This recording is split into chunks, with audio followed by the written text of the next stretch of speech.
Konnichiwa guys, welcome to our channel Loops of Biology. I am Yogiraj Jakkal taking you to the carbohydrates MCQ.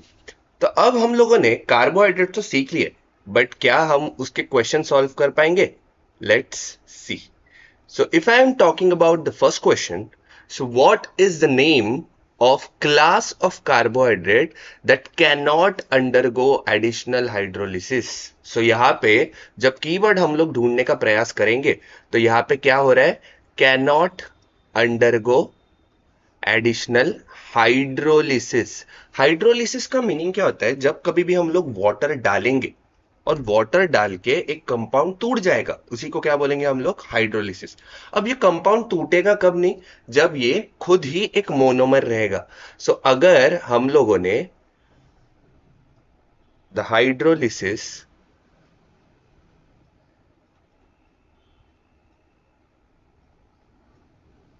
Cannot occur on monomers. So यहां पे अगर monomers को ढूंढ ले तो हम लोगों को इसका आंसर मिल जाएगा. तो if I am considering polysaccharide, that is your set of glucose और सेट ऑफ शुगर्स. डाइसैकेराइड जहां पे दो शुगर रहेंगे. अगर मैं प्रोटियोग्लाइकेन की बात करता हूं तो यहाँ पे protein and carbohydrate is going to be present.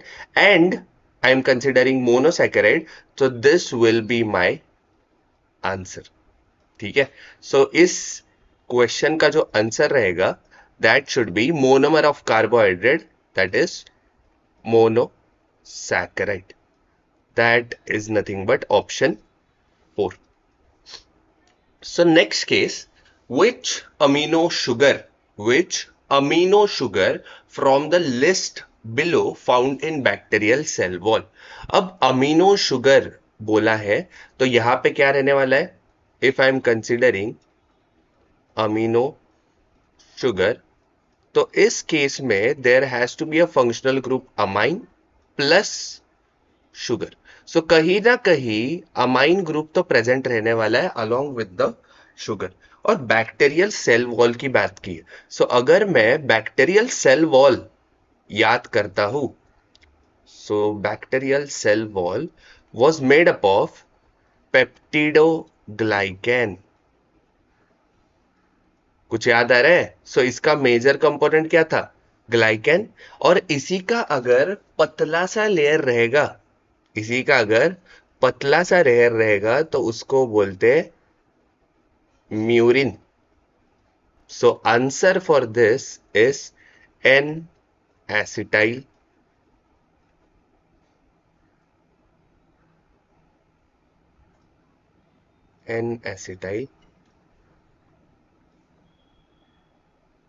Muramic acid.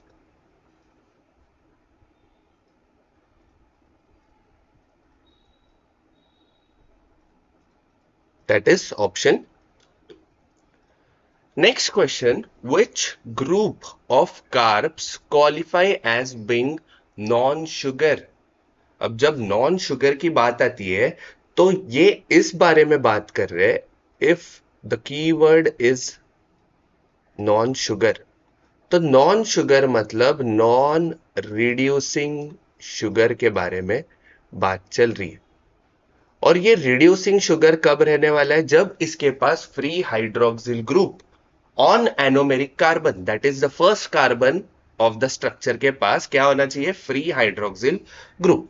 सो यहां पे there is no free OH, that is hydroxyl group on anomeric carbon. अब अगर OH ग्रुप फ्री नहीं है मतलब स्ट्रक्चर कैसा रहने वाला है? Complex. And that should be your polysaccharide. So the answer for this particular question is polysaccharide. That is nothing but option number 4. Next question, what other terms are used to refer to invert sugar? अब जब कभी भी invert sugar की बात आती है, सो यहां पे बस एक ही टर्म इंपॉर्टेंट है, दैट इज इन्वर्ट शुगर. सो अब इन्वर्ट शुगर होता क्या है? If I am considering invert sugar, ऐसा शुगर जिसके कंपोनेंट इंटर कन्वर्टिबल हो, ठीक है, ऐसे कंपोनेंट जो इंटर कन्वर्टिबल हो। अगर मैं बात करता हूं ग्लूकोज की, तो ये खुद मोनोसैकेराइड है, तो ये चला बसा। फ्रुक्टोज है, फ्रुक्टोज भी चल बसा क्योंकि ये भी खुद मोनोसैकेराइड है। डेक्सट्रोज, ठीक है, dextrose is polysaccharide of glucose. So यहाँ पे कंपोनेंट इंटर कन्वर्टेबल होने के चांसेस ही नहीं है भाई। तो यहाँ पे क्या हो गया, सारे के सारे सेम ही कंपोनेंट मिल रहे हैं। सो मेरे पास आंसर क्या बचेगा, सुक्रोज। सो लॉजिक से तो हमने एलिमिनेट कर दिया, बट इन्वर्ट शुगर के बारे में और जानते। So if I am considering invert sugar, so the components of such sugar should be interconvertible. So तब जाके हम लोगों के पास क्या मिलेगा, इन्वर्ट शुगर। अब इन्वर्ट शुगर अगर मैं सुक्रोज की बात करता हूं, so sucrose is made up of glucose plus fructose. So जैसे ही मैं इसको हाइड्रोलिसिस में डाल दूंगा, so during hydrolysis I am going to get D glucose and D fructose, and these components are basically interconvertible into each other. That's why the answer for this question is nothing but my sucrose, that is option number 1. Moving to your next question, which one of the following sugar is not reducing? अब वापस एक question आ गया, that is not reducing. अभी हो गया था non reducing sugar. जैसे ही question आया, पहले ऑप्शन में ढूंढो कहीं पॉलीसैकेराइड तो नहीं दिख रहा है। अब गधों की तरह ये मत बोलो कि सर पॉलीसैकेराइड लिखा हुआ नहीं दिख रहा है। पॉलीसैकेराइड के कंपोनेंट्स, मतलब कौन से एग्जांपल्स है पॉलीसैकेराइड के, ये भी चेक करो। अगर मैं गैलेक्टोस की बात करता हूं, इट इज मोनोसैकेराइड, चल बसा। ग्लूकोज मोनोसैकेराइड गया, फ्रुक्टोज मोनोसैकेराइड गया, सो बचा कौन तुम्हारा, sucrose. So there will be either polysaccharide और डाइसैकेराइड और ट्राइसैकेराइड एक्सेट्रा। सो यहां पे the answer for this question should be your sucrose, that is option number 4. Moving to your next question, which of this monosaccharide unit does sucrose contain? अभी हो गया भाई, sucrose किससे बनता है? So if I am considering sucrose, so sucrose is made up of glucose plus fructose. So दिख रहा है कई ऑप्शन, फ्रक्टोज गैलेक्टोज उड़ा, फ्रक्टोज ग्लूकोज मिल गया हमें। So there will be answer is option 2.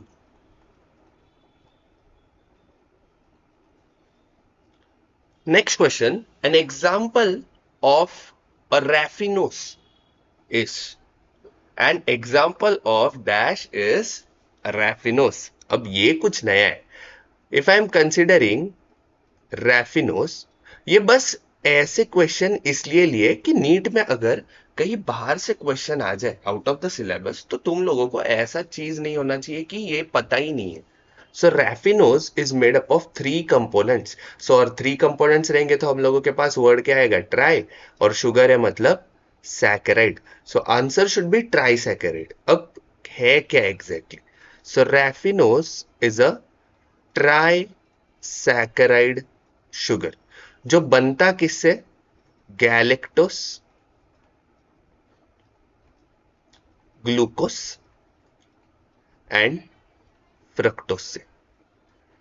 सो तुम्हारे पास जैसे ही गैलेक्टोस, ग्लूकोस एंड फ्रक्टोस एक दूसरे के साथ जुड़ जाएंगे, तब जाके मुझे क्या मिलने वाला है, my trisaccharide, that is nothing but रैफिनोस।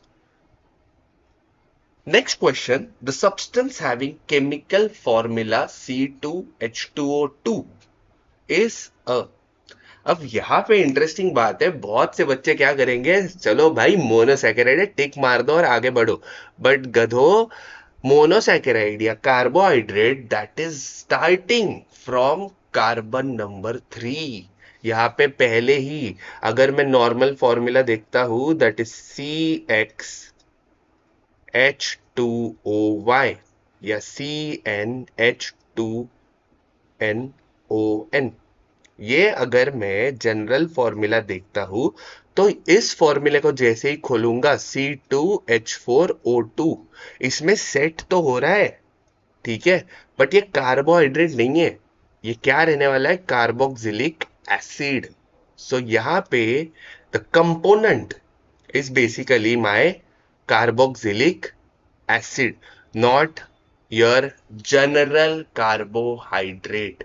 ये मालूम होना चाहिए।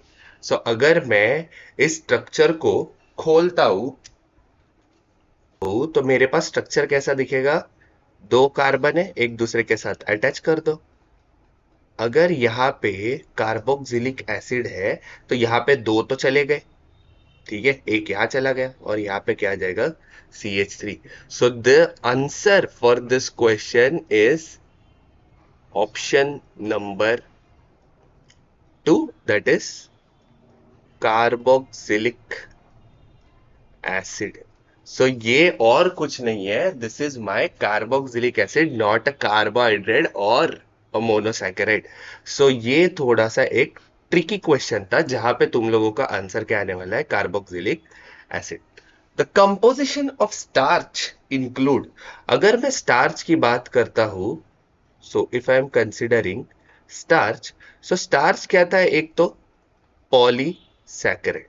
अब ये पॉलीसैकेराइड बना किससे था, from monomer S glucose units. अगर मैं ग्लूकोज यूनिट की बात कर रहा हूं और मोनोमर से, और स्टार्च को छोटे जगह पे रखना है, तो यहां पे कैसे कंपोनेंट है, एक तो लीनियर कंपोनेंट था और दूसरा कैसा था, द ब्रांच्ड कंपोनेंट। याद आ रहा है, यहां पे लीनियर और ब्रांच दोनों टाइप के कंपोनेंट प्रेजेंट है। अगर मैं लीनियरली ग्लूकोज को अरेंज करता हूं, उसको बोलते हैं अमाइलोस। तो ये कैसा हो गया, अनब्रांच्ड कंपोनेंट। और वही अगर मैं ब्रांच कंपोनेंट की बात करता हूं, that is amylopectin. This one is my branch component, जहां पे अल्फा 1 to 6 लिंकेज दिख रहा था। In this question none of this तो गया। Amylose amylopectin without branches, without branches का है भाई, ब्रांच भी है, अनब्रांच्ड अमाइलोस हो रहा है and amylopectin with branches. Option 2 is my correct option. Answer for this question is nothing but my option number 2। If I am considering next question, which of the following biomolecule is simply referred to as staff of life? The answer should be carbohydrate. अब ये क्यों बोला है, अगर मैं staff of life की बात करता हूं, staff of life, याद रहेगा, primary energy source, primary energy source अगर मैं देखता हूं जहां से मुझे एनर्जी मिल रहा है, या कोई भी ऑर्गेनिज्म को एनर्जी मिलने वाला है, ये प्राइमरी एनर्जी सोर्स हमेशा कौन रहने वाले, तुम्हारे carbohydrates. That's why your option for this question is nothing but option number D, carbohydrates. Which of the following monosaccharide is majoritarily found in human body? अब ये मोनोसैकेराइड जो रहता है, that is generally D type monosaccharide. अब ये D type monosaccharide होता क्या है, अगर कोई शुगर तुम लोगों को याद रहेगा, हम हमेशा कोई भी शुगर को कैसे ड्रॉ करते थे, सपोज CHO, CH2OH, और यहां पे कुछ ऐसे कंपोनेंट प्रेजेंट है, OH OH OH H H H। Suppose XYZ ये कोई तो एक शुगर है, सो इसका जो पेनल्टीमेट कार्बन रहेगा, अब पेनल्टीमेट कार्बन होता क्या है, ठीक है, यहां पे क्या बात चल रही है हमारी, पेनल्टीमेट कार्बन के बारे में। सो चेन का जो लास्ट कार्बन है, सपोज 1 2 3 4 5, सो ये 5 नंबर का कार्बन क्या है, एकदम लास्ट कार्बन चेन का, उससे जस्ट पहले वाला कार्बन, उससे जस्ट पहले वाला कार्बन, उसको क्या बोलेंगे हम लोग, पेनल्टीमेट कार्बन। और carbon prior to last carbon of long chain, so उसी को क्या बोलेंगे हम लोग, पेनल्टीमेट कार्बन। अब ये पेनल्टीमेट कार्बन पे जो मेन फंक्शनल ग्रुप है दैट इज हाइड्रोक्सिल, अगर वो राइट साइड में रहा तो डी टाइप, अगर वो लेफ्ट साइड में रहा तो उसको क्या बोलेंगे, एल टाइप। सो एल से हम लोग याद रख सकते हैं लेफ्ट, सो जहां पे भी लेफ्ट में दिखा तो एल टाइप शुगर रहेगा और राइट में दिखा तो डी टाइप शुगर रहेगा। सो मोस्टली जो शुगर प्रेजेंट रहेंगे बॉडी में, यहां पे क्या दिख रहा है, the OH is present on right hand side of the structure, that's why it is the basically D type. So answer for this question is nothing but option number 1. Next part, which of the following is the general formula for carbohydrate? अगर मैं general formula की बात करता हूं that is CnH2ON, अगर इसको fuse कर दे, ठीक है, पहले खोल लेते हैं, CnH2nON, अब इसमें से N कॉमन निकल सकता है, सो यही फॉर्मूला मुझे दिखेगा कैसा, CH2O out of bracket N। So answer for this is nothing but my option number C। So कोई भी मोनोसैकेराइड अगर मैं बात करता हूं, सो मोनोसैकेराइड जनरली इसी टर्म्स में देखे जाएंगे। So next one, digitonin is a, अब ये डिजिटोनिन होता क्या है, पहले तो this is one of the structure जो हम लोग यूज करते हैं कि सेल मेम्ब्रेन के अंदर जो इंटीग्रल प्रोटीन रहेंगे उसको आइसोलेट करने इन देयर नेटिव फॉर्म, ठीक है। ये क्या करते हैं, दे आर बेसिकली ग्लाइकोसिड। अब ये as a example and as a application of carbohydrate हम लोग यूज कर सकते हैं। The glycoside is nothing but a component